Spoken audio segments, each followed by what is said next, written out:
go back to the question, how are you helping people and how are you doing it your way, your unique way, without questioning, nah, this is not doable. Nah, no one's going to pay me. Don't worry about all of that. When you are clear about your intention. Hey there, crafter with a full-time job. If you're looking for a way to make extra income, extra 10K in your sleep from SVG cut files in the next 12 months, I'm Jeff and I am here to help you. Sign up for my free masterclass below and get my secrets for building a successful six-figure SVG business. So you can quit your job, you can cut down your hours to spend more time with your kids. Hello everyone. Today we are discussing a very important topic, the importance of personal brand in growing your business. Hi Michelle, how are you? Hi Jeff, how are you? I'm good. I'm good, thank you. How's everything on your side? Not too bad. Wednesday, it's a busy week, but I'm going on a holiday next week, so it's all good. Yay, that's awesome. Creatifinity also says hi. Hello, hi everyone. Oh, see some familiar name there. Hello. Cool. So today's topic is so important because of all the competition out there, and a lot of crafters come to me how they're struggling to stand out. They're like, oh my gosh, a ton of people are selling the same stuff that I am selling. How do I become successful? So this is what we are going to dive into in today's session. So before we get into the details, I would love to hear a little story about you. Introduce yourself to the audience. So who are you and what do you do? All right, thanks, Jeff. Hello, everyone. For those who doesn't know me, I'm Michelle Hon. I am mommy blogger turned author turned entrepreneur turned business mentor and a mother of three. I'm based in Singapore. I'm originally from Malaysia. So about 9.5 years ago, I decided to quit my soup and salad bar business to be a stay-at-home mom. And because we just didn't have, any family to help us in terms of, childcare support. So I thought, okay, I'm just going to be a stay-at-home mom. But then, 6 months into the whole stay-at-home mom gig, I realized that I needed to earn my own income, have that financial independence from my husband, even though, he is, he's paying for everything. I just didn't feel secure if I don't. So I'm like, just thinking, oh, what should I be doing from home? So I decided this 9.5 years ago when people were still reading blogs that I'm going to be a blogger, even though I had no knowledge whatsoever, no experience, and no money to start. I didn't have a lot of money to pay a lot of people to set the website up for me, but I know I'm going to figure things out. So really, I started it all with internet connection and a laptop. And long story short, well, actually, before I jump in there, I need to mention that, I was at how you were describing how a lot of makers and creators are struggling because they can't differentiate themselves. And I was in that place for maybe a year and a bit because I realized that I, as a mommy blogger, whose only, offer was writing what I knew. And I was only looking for, at that time, brands to pay me for anything that I write to, drive traffic to it.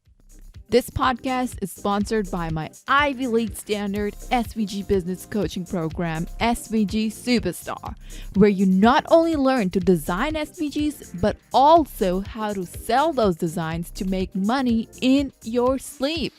To learn more about my program, sign up for my free masterclass via the link in the description. They are. I really am no different from other mommy bloggers, right? So anytime I demanded for more, they either shut me down or they just like, okay, we'll think about it. And I never hear back from them because I was like the commodity. There's nothing special about me.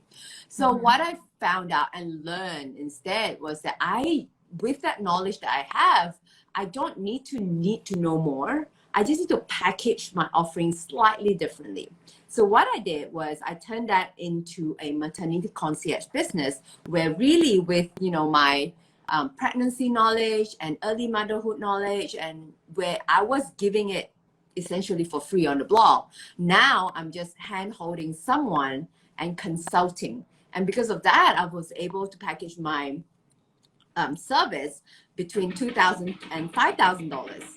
And I'm like, hey, I'm so busy doing this. I wouldn't want to write, $100 article anymore that took me like 3 hours to write. I'm not a great writer still. And so because of that, indirectly, now that I do not want to work with those brands anymore, I'm like, I have no time. I do not want to. So I have to raise my price, right? But they're like, okay, $500. Okay. And I'm like, okay, let me try to raise it again to 800. Yes. Okay. 1,000. Okay. So today I charge $1,600 for a blog post that I don't even have to write, that like my team does it, right?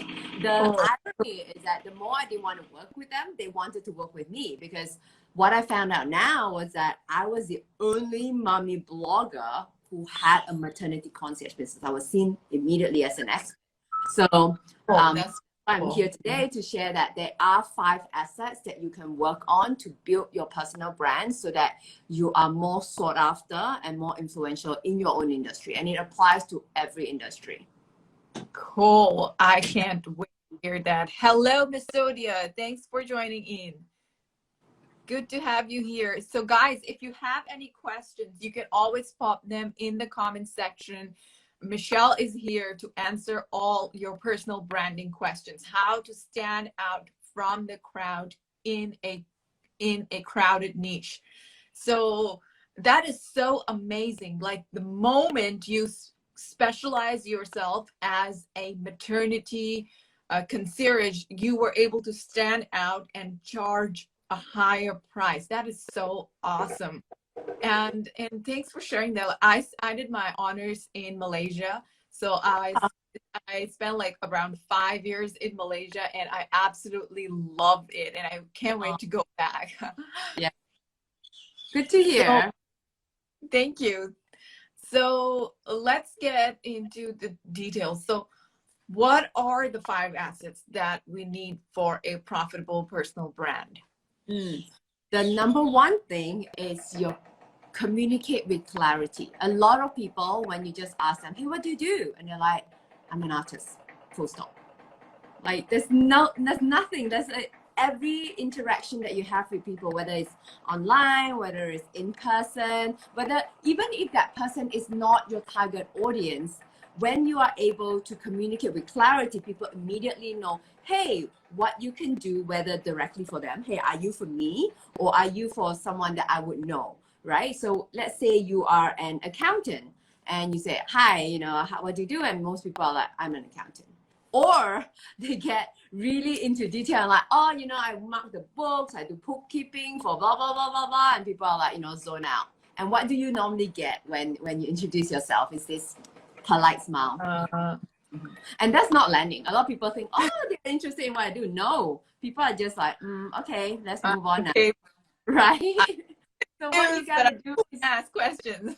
Exactly. So what you gotta do is you need to have a compelling pitch.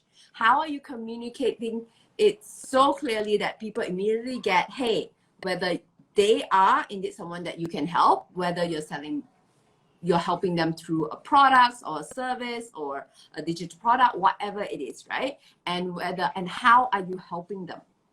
And this is the missing part in a lot of entrepreneurs, freelancers. And because if you are not clear about who you're helping and how you're helping and what's the results, people are not going to stick around and try to figure that out, isn't it? So it's not the job. It's your job to let them know. So that's number one, clarity, because if you don't have that, there's no point trying to create all this content. A lot of people jump on content, right? Oh, content is king, but they aren't clear who they're communicating to and what is special and unique about them that the content should showcase. So there's no point going on this content hamster wheel, I call it. Oh, I just produce content, and it's all just, all over the place. Exactly. We browse Instagram. We're like, I thought I saw something like that. Someone else just posted, and like not interested, right? Whereas what sort of remarkable content, it all stems from once you have the clarity, your content, and once you have that as well, your online profile. Can people Google you? Because really, unfortunately, you are who Google says you are, right? Your prospect, your leads. No matter how amazing you tell people who you are, if they can't Google you, it's game over. Right? That just adds to that know, like, and trust factor. One, they can see I Google you, and it's not just, you know, your own LinkedIn account, your own website.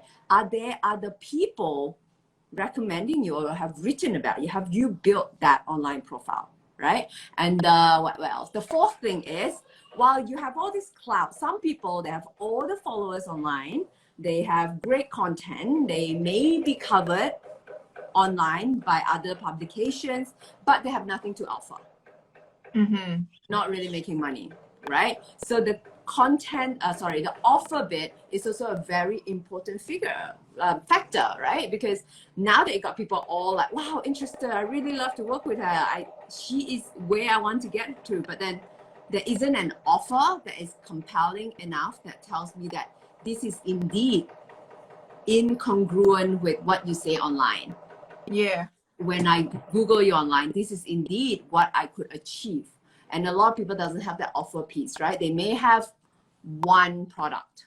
And I always say one product isn't a business, right? You need to have like products at different prices, different packages. And people sometimes don't really just want to look at how you're packaging it, what's your product is. So what's in offer here? What is the results, right?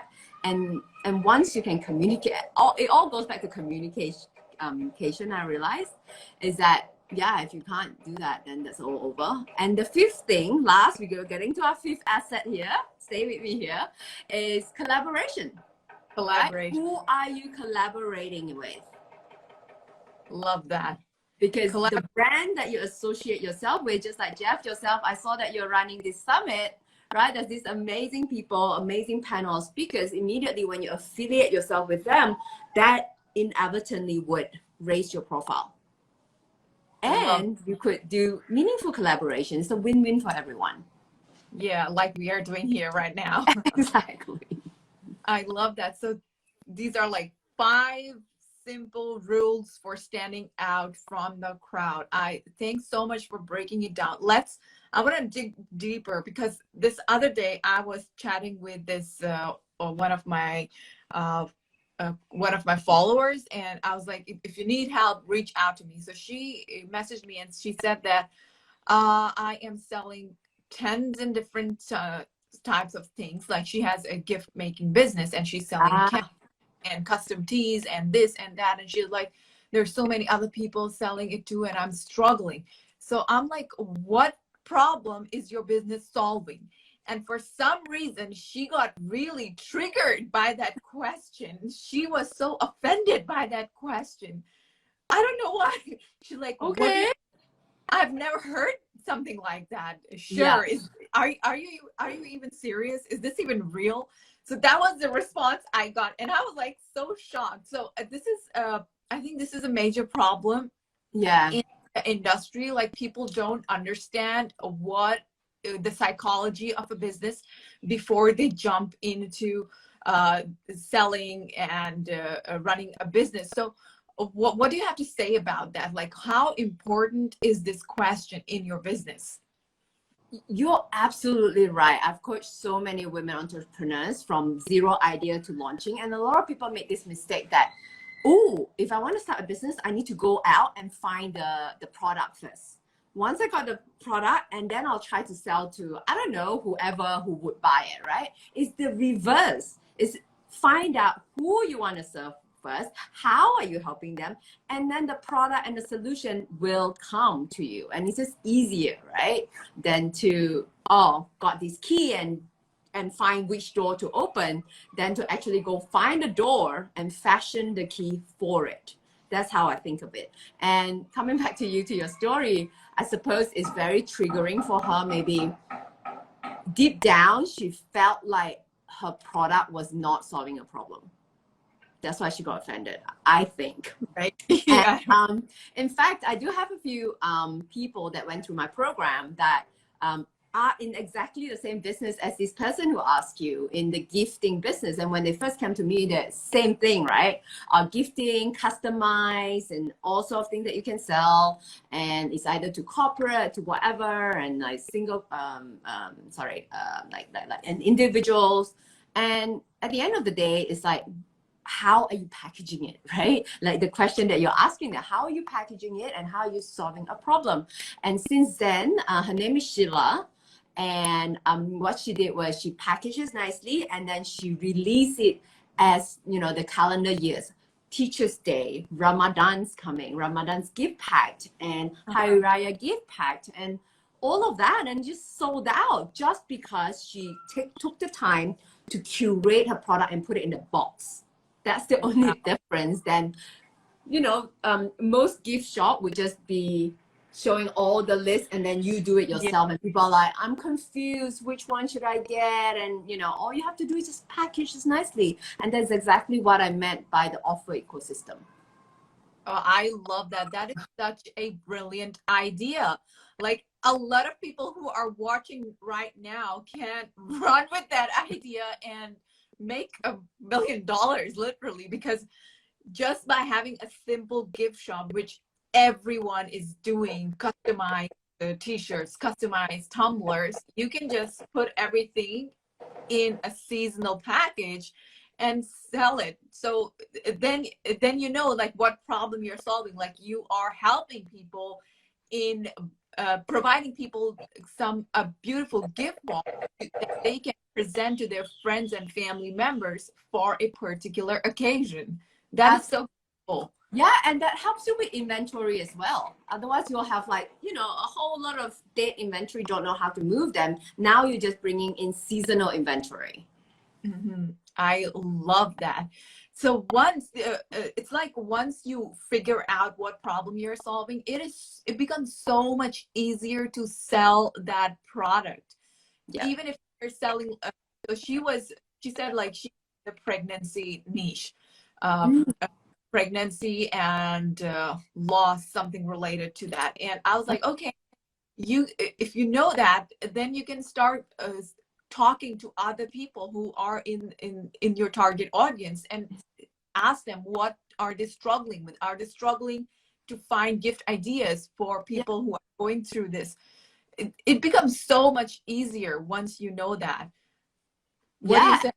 Absolutely. Yeah, now that you touched on pregnancy, that's exactly what I did with my maternity concierge business, is just to go out there and see who's struggling, right? Yeah, are you struggling? And because I went through it 3 times and I know that how crazy it is from like, it's a totally different world. I walked into a baby product store and it felt like, oh my God, this is an entire different planet that I've never stepped foot on before I was a mom. And I'm like, why are there so many baby bottles? Like, people are confused. And as soon as I'm like, okay, that's what I'm going to do. I'm going to help people get over that confusion and make things easy. And even then, for each of the clients that I cater to, the number one thing before I even do any work, was to really talk to them and ask a question. Instead of just sell. Oh, my package is amazing. I do nothing of that. And I just go, so what do you envision for this motherhood? Are you planning to do it all yourself, or are you having a helper? And it's all different, right? When you have help and versus where you're going to do it yourself. And then what are you trying to achieve here, right? Are you going like all natural kind of products, or are you okay? Maybe you're budget conscious. It's all about asking questions, finding out who they are, and then cater your solution for them. And even then, with my $2,000 and $5,000 program, it's hard. I won't be like, people come to me the first time, I'm like, it's $2,000, and they'll be like, way too expensive. And I would even tell them that, you know what? Maybe you would not need my product at all. Here, I've got a book. It's $30. Just read this and you can do it all by yourself. And if they have spent the time, 2-3 hours maybe to read the book, it's not that long. and they come back to me, they very well know, you know, my values, how I work, my thoughts around starting a family, and how we can get rid of all the excess and just stick to the basic, right? And so if they're the kind of right customer for me, it's so easy for me to then, right, you want me to handhold you for the next 3 months, that would be $2,000 because it includes blah blah blah blah blah. Like at the very first call itself, I wouldn't even jump into giving them the proposal. True, true. I love that. And it all comes down to what how you are helping, because once you approach it this way, it doesn't even feel like you are being salesy and icky and push product. It just becomes a conversation. Oh, can you help me or can you not? Yeah. Yeah, exactly. Absolutely. There's no need to be pushy. I mean, if people get what you do and how you can help them, you attract the right people to you. And when you do actually get to that sales conversation point, a lot of them are pretty ready, right? So it's really, once you build your personal brand, you build, we call that the assets in your business. Once you build it, you really don't have to keep doing it, right? Once your online profile is being there, it's just continue to help you with attracting leads and converting sales at a faster rate. So true. I love that. I just wanted to know, you are working as a business coach. So what are some of the most common struggles you see among your clients? I think because my clients are mostly mom, I do target moms because, you know, because I've been through it. I know it isn't easy. It's the, you know, the whole business mindset around hustle, hustle, hustle just doesn't apply to us moms, okay? We have a family. We just can't hustle 40 hours a week or 60 hours a week. We just can't. So, but that doesn't mean I'm not attracting like non-moms. Like, funnily, I do have clients who are non-moms. But the most common, I would say it would be more like they don't realize it themselves. They'll come to me and say, I don't have the time. I could not do this. I want to build my personal brand. I can't go live like this. And I see all of that, right, as valid reasons. But at the back of all that, the reason for all of those blocks that they think they don't have time, they can't show up online and all of that, it's just around fear, right? They have not done it. They have a lot of excuses for not going further. And I think as much as I can give you strategies and how you can work on things and your online funnel and things like that, all tactical, a lot of time I do have to deal with mindset blocks. Yeah. Can we talk about that? What are the common mindset blocks? I think, of course, the first thing would be the fear of failure. What if I put myself out there? It's okay that I started my business, but nobody knows I'm behind this business, right? So it's okay if it's fail, right? A lot of moms tend to call their business, oh, my passion project. It's like when you say that, you just already have given yourself an out, right? Just in case it fails. And when you start a business with that mentality, it's not going to take you far. Yes. Right? You're going to go, this is my business. I'm serious about it. Yeah. Just like anything in life, you're going to be serious about it for it to, exactly, all in. So that's number one. Another thing is fear of judgment. So I'm not sure whether because we're, you know, in Asian countries, it's still very much about face, right? What would my first of all my husband think, my relative, my in-laws, what would they say if I'm too out there, so I can't do this? So yeah, so those are the top two ones I would say.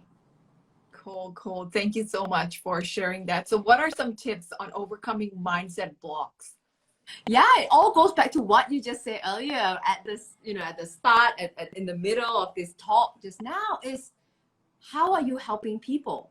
So when we have these fears about not about failure and like what would people think, is because we are sitting in our own ego, right? All we care about is how would I look?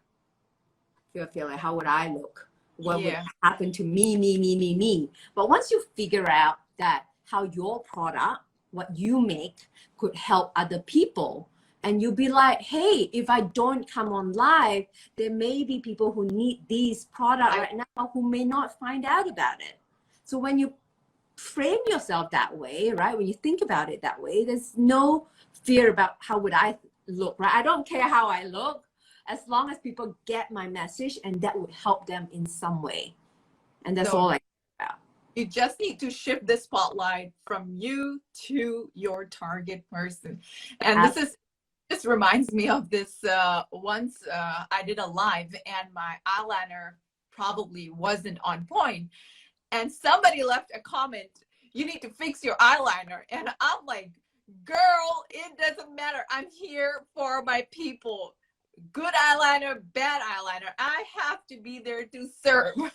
Oh, good on you. I love that. Absolutely. Like, I mean, there are always people who just pick on these kind of things. You got to fix your eyeliner. You got to fix it. I had worse. And by the way, those are the people I would never be the right kind of people that we can help anyway. It's like, all right, thanks. But that's not the point here. Yeah, the point is to show up and serve your people. It's not about me. It's about my people. Exactly. And when you think of it that way, it makes business, it makes showing up. You know, I'm not saying it's all good, right? There are some harder days. There are boring stuff, admin stuff that you sometimes have to do it yourself. But it makes those kind of things bearable. Yeah. Because you have this higher purpose of helping other people. And most businesses, whether you don't think your business is helping people, is helping people, right? For those of you who are listening and like, I don't feel like I'm helping anyone, it is. Like, people who have supported you, who have paid you money, they're not stupid. Yeah. They have purchased it because they have helped them in some way. So do not devalue yourself. So true. I love that. So just to wrap up, what is one tip you are going to give to someone who is struggling to step? You're struggling to step out. Stand out.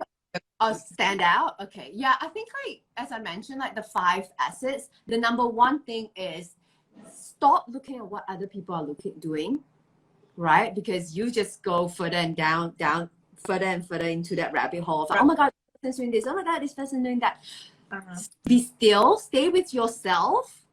You know, go back to the question, how are you helping people and how are you doing it your way, your unique way, without questioning, nah, this is not doable. Nah, no one's going to pay me. Don't worry about all of that. When you are clear about your intention, and no one can be you. Instead of, you know, me trying to be unique and have blue hair just so that I can stand out, that's not going to attract the right people, right? So just be yourself. Like, no one can copy you. Just be yourself. Stay still within yourself. Think about how you can help people and just really be clear about it. Don't get swayed. Don't watch, you know, sometimes the best thing is to stop consuming, even though we are creating content, is to sometimes stop consuming so much and come back, think about what you can do, and then create. Because there's, and especially for creators in this community, I know Jeff has a big, you know, creators community, is just stop and just create. And as you create, I believe you are staying within your own zone of genius and no one can take that away from you. And be confident about it. So true. I love that. I just have one question. Do you have like a workbook or a freebie that people can download and practice or get clarity? Actually, I do have this quiz before you get to the workbook. If you just go to, I can't remember the direct link to that at the top of my head. It's probably called, you just go to www.momboss.academy/in-demand quiz, I think. If it's not, just go to the website. It should be one of the main buttons that you can click to that says, how in demand are you? And you can take a series of, I think, like 10 to 20 questions, and then it gives you the score of where you should work on based on those 5 assets. Cool. I love that. Or maybe just DM you. Yeah.